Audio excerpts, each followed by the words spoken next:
Democrats have questioned and scrutinized the president's comments about using potentially the military, American cities, as training grounds for the military. And when you look at Portland, Chicago, local and state officials say that their local law enforcement is able to handle the situations, these protests on the ground. The president says that Portland is burning, using that as justification for the National Guard in Portland. But when you look here in Washington, D.C., the president just last week said it is now a completely safe city, and there are still National Guard members on the streets that are not involved in ICE activities. Can you provide the justification for the White House here in Washington, D.C., why the National Guard members continue to be out on the streets? Because Washington, D.C. has invited the National Guard here. Why? Because the mayor is doing the right thing, unlike mayors in other cities like Portland, as Caitlin and others have pointed out, who refuse to see that there are positive results from when local law enforcement works with federal law enforcement to do the right thing on behalf of their citizens. And Washington, D.C. is no doubt a safer city right now, today, than it was a few months ago when President Trump started this initiative to make D.C. safe again. And the National Guard is still here because the president and the mayor agree that it's a good thing for the city. Just like you're seeing in Memphis, for instance. We'll have National Guard deployed to Memphis. We have federal agents who are on the ground working with state and local law enforcement. The state police in Tennessee are part of this effort. The local metropolitan police in Memphis are part of this effort.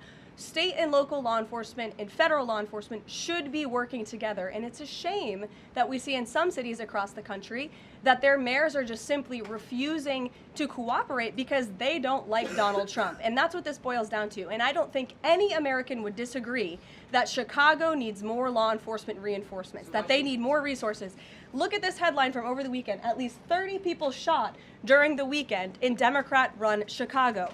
5 of them were killed in one weekend. This is completely unacceptable, and the president wants to make American cities safer, and he's willing to work with anyone to do it. If the courts allow you to ultimately send in the National Guard into Chicago and Portland, do Democrats not have reason to be concerned that there are long-term plans by this administration to keep U.S. military or the National Guard in American cities, like what we're seeing here in Washington? Why should they be concerned about the federal government offering help to make their cities a safer place? They should be concerned about this. They should be concerned about the fact that people in their cities right now are being gunned down every single night. And the president, all he's trying to do is fix it.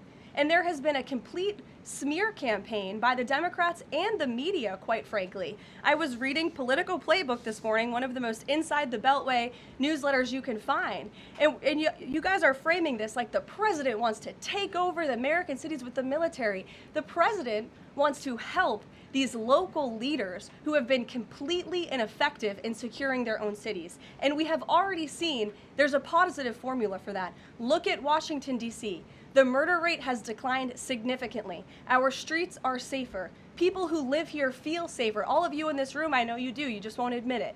And it's a proven system that works, and the president wants to make America's cities safe again. And I don't think there's anything wrong with that.